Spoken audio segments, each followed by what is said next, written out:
Islam can be a little confusing. You meet a Muslim at the grocery store, nicest person in the world, cute kids, loves America. Later that day, you turn on your television and wait a minute, some other Muslim just blew up the grocery store. What's going on here? Who represents Islam? The peaceful Muslim buying tomatoes or the violent Muslim bombing tomatoes? You'd like an answer, so you open up the Quran. You read Surah 2, 256. There is no compulsion in religion. That sounds peaceful and tolerant. I guess the peaceful Muslims are the true followers of Islam. Then you go to Surah 929. Fight those who do not believe in Allah. That's not nice. Now it seems like the violent Muslims got it right. The evidence points in different directions, so what are you supposed to believe? Partnership between America and Islam must be based on what Islam is, not what it isn't. If you've ever wondered why there are both peaceful and violent passages in the Quran, if it's ever bothered you that Muslims demand religious tolerance in the West, while Christians and Jews can't build churches or synagogues in Saudi Arabia, if you've never quite grasped why organizations like CARE or ISNA claim that Islam is a religion of peace while they support terrorism behind the scenes, welcome to the most important video you'll ever watch. You can't understand Islam in the world today without understanding one essential fact. Jihad proceeds in stages. As the tiny tadpole grows into the bellowing bullfrog, as the lowly acorn becomes the mighty oak, as adorable Parent Trap Lindsay Lohan transforms into whatever she is now, so also the tolerant toddler of peaceful Islam eventually goes through puberty. That's when we all find out what full-grown, Jew-hating, church-burning, wife-beating, apostate-killing, Allahu Akbar yelling Islam is really like in all its blood-spattered glory. Whether you look at the life of Muhammad, or the early Muslim community, or the Quran, or the Hadith, or the Sirah literature, or classical Muslim commentaries, or modern Muslim scholarship, or the spread of Islam in the world today, you will find the exact same pattern. There are 3 stages in the call to jihad, depending on the status of Muslims in a society. And if you understand these 3 stages, you'll understand Islam, 14 centuries of Islamic history, and the situation we're in right now. Partnership between America and Islam must be based on what Islam is, not what it isn't. Stage 1, stealth jihad. When Muslims are completely outnumbered and can't possibly win a physical confrontation with unbelievers, they're commanded to promote peace with non-Muslims and to preach a message of tolerance. For instance, when Muhammad and his followers were a persecuted minority in Mecca, they criticized the beliefs of the polytheists, but they did so peacefully. The revelations Muhammad received during this time proclaimed a future judgment for unbelievers. Allah will one day punish those who reject Muhammad. But in the meantime, to each his own. Live and let live. Coexist. A characteristic chapter from this period is Surah 109. As the Holy Quran tells us, Say, O unbelievers, I do not serve that which you serve, nor do you serve him whom I serve. Nor am I going to serve that which you serve, nor are you going to serve him whom I serve. You shall have your religion, and I shall have my religion. Muslims in the West point to passages like this as evidence that Islam is inherently peaceful. But we know from Muslim sources that while Muhammad was calling for religious tolerance in Mecca, he was already planning to conquer the world in the name of Allah. He even tried to lure pagans to Islam by promising them victory over the non-Arabs. Let's look at a passage. One day, some of Muhammad's tribesmen went to his uncle, Abu Talib, because they wanted to arrange a truce with Muhammad. They wanted Muhammad to stop criticizing their beliefs. Watch what happens. Abu Talib sent for the messenger of Allah, and when he came in, he said, Nephew, here are the sheikhs and nobles of your tribe. They have asked for justice against you, that you should desist from reviling their gods, and they will leave you to your God. Uncle, he said, shall I not summon them to something which is better for them than their gods? What do you summon them to? He asked. He replied, I summon them to utter a saying through which the Arabs will submit to them, and they will rule over the non-Arabs. Abu Jahl said from among the gathering, What is it, by your father? We will give you it and 10 like it. He answered, that you should say, there is no deity but Allah. Think about this for a moment. Muhammad's walking around Mecca calling for peace and tolerance. But behind closed doors, he tells the Quraysh, join me and we'll rule over the non-Arabs, Christians, Jews, Persians, etc. These groups aren't attacking Muhammad at all, and he's already planning to conquer them. What does he need in order to subjugate the non-Muslims? He needs an army. And so he asks his tribe to convert to Islam. Now, how many times have we seen Muslim groups in the world today calling for tolerance in public, but saying something very different in private? Goes back to Muhammad. One of the key features of stage 1 is taqiyya, concealing Islam's true intentions in order to protect the Muslim community. This was eventually made explicit in Surah 3:28. As the Holy Quran tells us, let not the believers take disbelievers for their friends in preference to believers. Whoso doeth that hath no connection with Allah, unless it be that ye but guard yourselves against them, taking, as it were, security. Muslims aren't allowed to be friends with non-Muslims unless they're outnumbered and they feel like they're in danger from a stronger adversary. That's when Muslims are told to pretend to be friendly. One of Islam's greatest scholars, Ibn Kathir, comments, in this case, such believers are allowed to show friendship outwardly, but never inwardly. Abu Darda, one of Muhammad's companions, put it this way, we smile in the face of some people, although our hearts curse them. Assalamu alaikum. Another key feature of stage 1 is victim status. Muslims like to pretend that Muhammad and his followers were persecuted in Mecca simply because they were Muslims. Total nonsense. They were persecuted for antagonizing the Meccans by mocking their beliefs. We read in At-Tabari, the Messenger of Allah proclaimed Allah's message openly and declared Islam publicly to his fellow tribesmen. When he did so, they did not withdraw from him or reject him in any way until he spoke of their gods and denounced them. When he did this, they took exception to it and united in opposition and hostility to him, except for those of them whom Allah had protected from error by means of Islam. Notice that the pagans of Mecca had no problem with Muhammad preaching Islam. They became angry when he began attacking their beliefs, and they had to put up with quite a bit. Listen to this description of what the pagans went through in their own words. We have never seen the like of what we have endured from this man. He has derided our traditional values, abused our forefathers, reviled our religion, caused division among us, and insulted our gods. We have endured a great deal from him. Assalamu alaikum.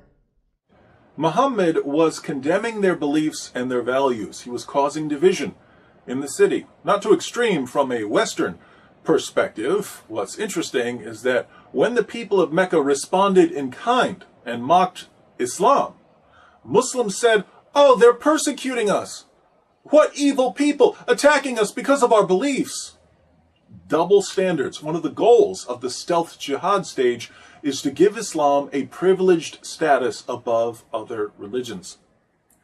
But Muhammad's constant antagonism towards the Meccans did lead to actual persecution. And this persecution of the early Muslim community was the best thing that ever happened to Islam. When people heard that poor, defenseless Muslims were being mistreated, they rushed to Muhammad's aid. The Christians of Abyssinia, the Jews of Medina, and various pagan groups all agreed at one time or another to protect Muslims from the mean, bigoted Islamophobes in Mecca. Now keep in mind, Muhammad was already planning to conquer all of these people. But they didn't know that. All they knew was that Muslims were being persecuted and they wanted to help. Once Muhammad and his followers had formed enough alliances and were no longer at the mercy of the Meccans, the message of the Quran suddenly changed. Partnership between America and Islam must be based on what Islam is, not what it isn't. Stage 2, defensive jihad. When there are enough Muslims and resources to defend the Islamic community from attacks, persecution, or criticism, Muslims are called to engage in defensive jihad, fighting unbelievers who pose a physical or intellectual threat to Islam. After the city of Yathrib, now called Medina, agreed to protect the Muslim community, Muhammad and his followers left Mecca, and they were given permission to fight. Surah 22, 39 to 40. As the Holy Quran tells us, permission to fight is given to those upon whom war is made because they are oppressed, and most surely Allah is well able to assist them, those who have been expelled from their homes without a just cause, except that they say, "Our Lord is Allah." Did you catch that? According to the Quran, Muslims were kicked out of Mecca simply because they believed in Allah. We've already seen that the Meccans had no problem with Muslims believing in Allah, or even with Muslims preaching Islam. They had a problem with Muhammad mocking their religion and causing division in their city. But again, Muslims needed victim status for their protection, so I guess Allah decided to fudge history just a little. and throughout history, Islam has demonstrated through words and deeds the possibilities of religious tolerance and racial equality. Now that Muhammad had several non-Muslim groups ready to defend him, he turned to the primary tactic of stage 2, terrorism. The people of Mecca depended on the caravan trade for their survival. Anyone who had money would invest it, hoping to get back something extra to feed their families. If a caravan was robbed or didn't return, children might starve. So instead of living a peaceful life in Medina, Muhammad started attacking the Meccan caravans. Muslims launched 7 attacks against the caravans, and the Meccans never retaliated. During the 7th attack, Muslims killed a man, and they took the goods and some captives as well. The problem was that it was still the holy month when everyone agreed not to fight. Muhammad was a bit worried about this at first, but then he received Surah 2:17. As the Holy Quran tells us, "They question thee, O Muhammad, with regard to warfare in the sacred month. Say, warfare therein is a great transgression, but to turn men from the way of Allah, and to disbelieve in him and in the inviolable place of worship, and to expel his people thence, is a greater transgression with Allah, for persecution is worse than killing." Persecution is worse than killing. Yes, we killed a man during the holy month when there was a universal agreement not to fight, but you persecuted us, and that's worse. So don't you dare judge us. The Meccans had been trying to avoid war, but it was clear that the Muslims weren't going to stop attacking the caravans, and that Meccan trade and the livelihood of the city would never be safe. So the pagan tribes sent an army to protect the next caravan. Muslims attacked and defeated the Meccans at what became known as the Battle of Badr. Notice that the first real battle between Muslims and non-Muslims was a result of non-Muslims trying to protect themselves from Muslims terrorizing their trade routes. Islam has a proud tradition of tolerance. It didn't take long for Muhammad's protectors to realize that they had been duped. Muslims weren't quite the innocent victims they had claimed to be. Muhammad and his followers were far more greedy and violent than the pagans they were now attacking. But these disillusioned defenders soon learned that once you agree to support Muhammad, you don't get to change your mind. Anything other than perfect allegiance to Muhammad becomes grounds for expulsion, seizing property, enslavement, or annihilation. 3 Jewish tribes in Medina found that out the hard way. A proud tradition of tolerance. Non-Muslims also learned that no matter how much they disagreed with Muhammad's campaign of violence and intimidation, they had to keep their mouths shut. Muhammad began ordering the assassination of critics during stage 2. People who spoke out against Islam or wrote poems about Muhammad were brutally murdered. And the citizens of Medina, the very people who had invited Muslims into their city, saw their rights rapidly disappearing in the name of Allah. Tolerance, tolerance, tolerance. Stage 2, then, is characterized by defensive fighting those who attack the Muslim community in some way. What we need to get our minds around, however, is that Muslims have a much broader definition of what constitutes an attack than anything we're familiar with. Persecution and military aggression certainly count as attacks, but as we've seen, criticizing Islam counts as an attack. Backing out of alliances after you figure out Muhammad's true intentions counts as an attack. And in the defensive jihad stage, Muslims are ordered to respond to these attacks with physical violence and terrorism. Partnership between America and Islam must be based on what Islam is, not what it isn't. Stage 3. Offensive jihad. When Muslims establish a majority and achieve political power in an area, they are commanded to begin offensive jihad. Once Mecca and Arabia were under Muhammad's control, the message of the Quran changed yet again. Suddenly, Muslims weren't just told to fight against aggressors. They were commanded to fight non-Muslims simply for being non-Muslims. As the Holy Quran tells us, O Prophet, strive hard against the unbelievers and the hypocrites, and be unyielding to them. Surely Allah has bought of the believers their persons and their property for this, that they shall have the garden. They fight in Allah's way, so they slay and are slain.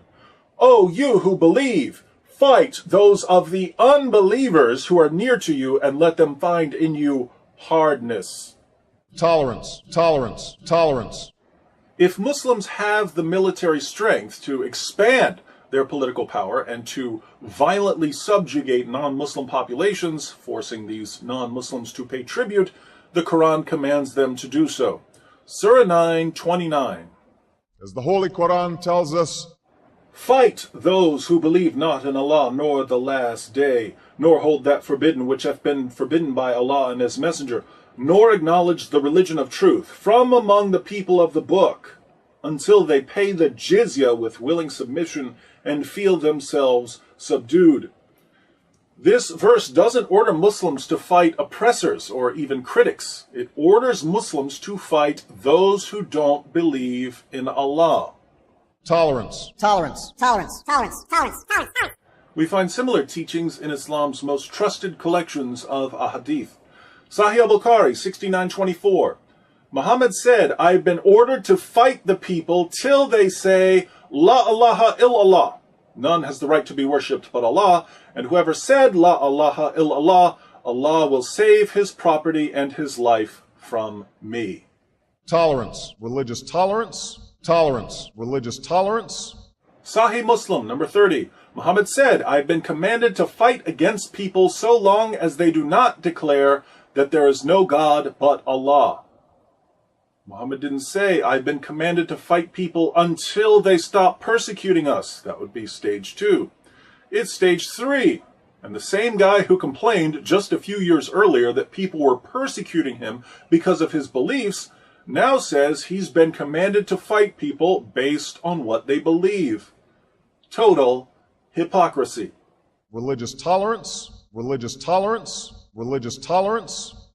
In the offensive jihad stage, Muslims can also expel Christians and Jews from lands they've been living in for centuries in order to keep certain areas that are important to the Muslim community pure.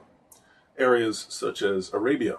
In Sahih Muslim 43:66, Muhammad says, I will expel the Jews and Christians from the Arabian Peninsula and will not leave any but Muslims. He won't leave anyone but Muslims. Is this a man who promoted religious diversity and tolerance? Only when he was in the minority.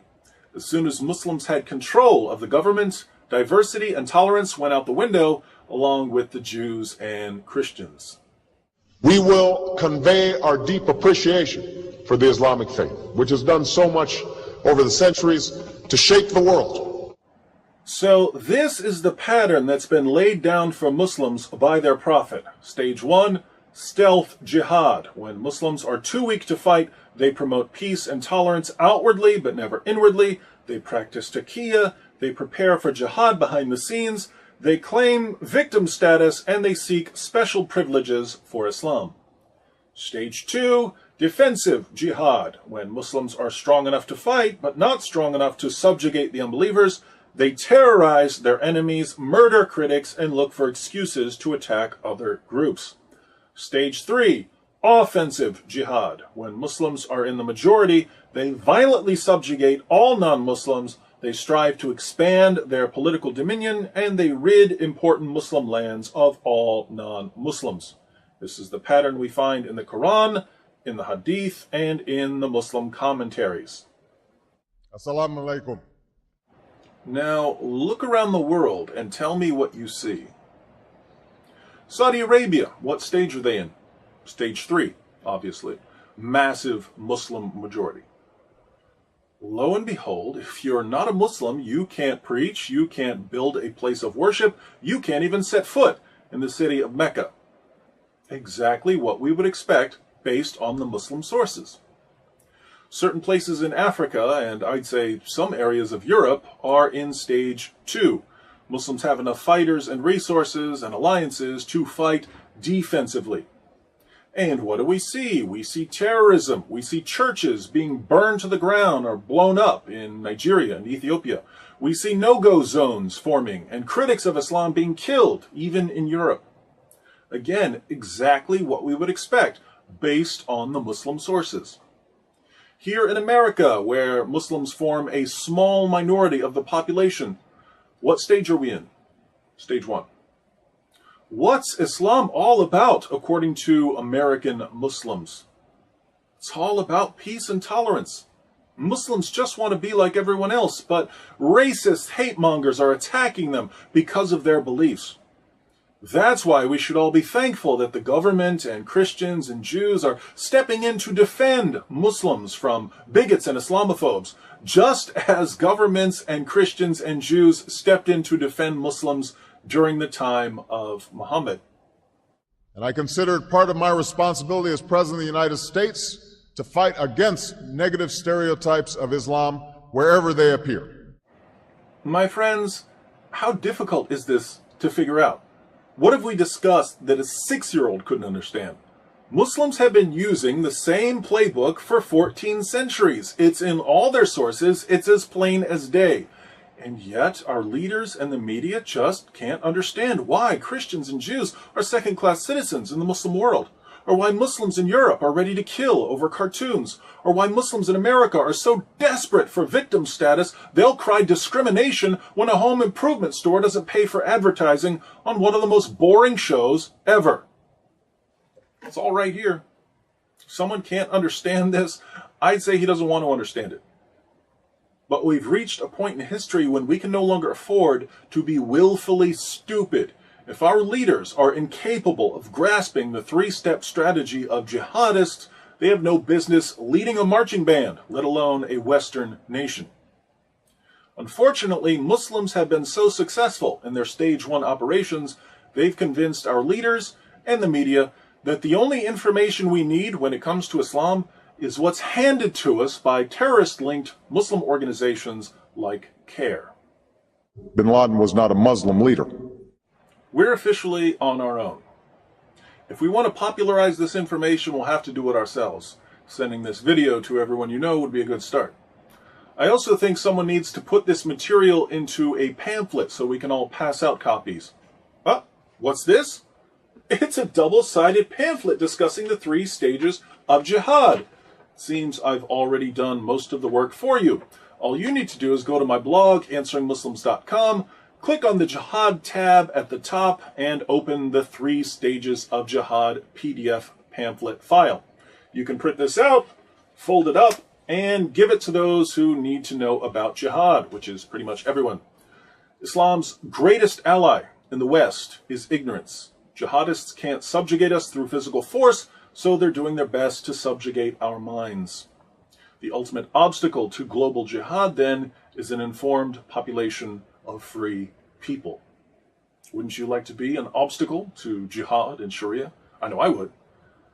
In 2012, let's make a special, freedom-sized effort to educate ourselves and others about the inner workings of the jihadist machine. And let us call our project Operation Monkey Wrench. I think it's important to add a quick appendix on westernized Muslims. I've said in this video that Muslims in stage 1 are commanded to deceive non-Muslims in order to keep us ignorant, of Islam's violent goals. But if you present this information to your Muslim friends, they're going to deny it. Now, does this mean they're practicing taqiyya? No. When your Muslim friends tell you that Islam is a religion of peace, are they trying to trick you? Probably not. Most Muslims in America have been influenced by Western values more than they've been influenced by Islam. They may pray 5 times a day or fast during Ramadan, but their knowledge of Islam doesn't get much deeper than that. They've read very little of what's in their sources, and they know practically nothing about what we've discussed in this video. So chances are, when your Muslim friends tell you that Islam is peaceful, they really believe it. No need to accuse them of lying. Sadly, your westernized Muslim friends aren't a source of Islamic doctrine. Islamic doctrine is grounded in the Quran and the Sunnah of Muhammad, and these sources are perfectly clear when it comes to jihad. So I think we need to add another stage to our 3 stages. Stage 0, the totally clueless about jihad stage.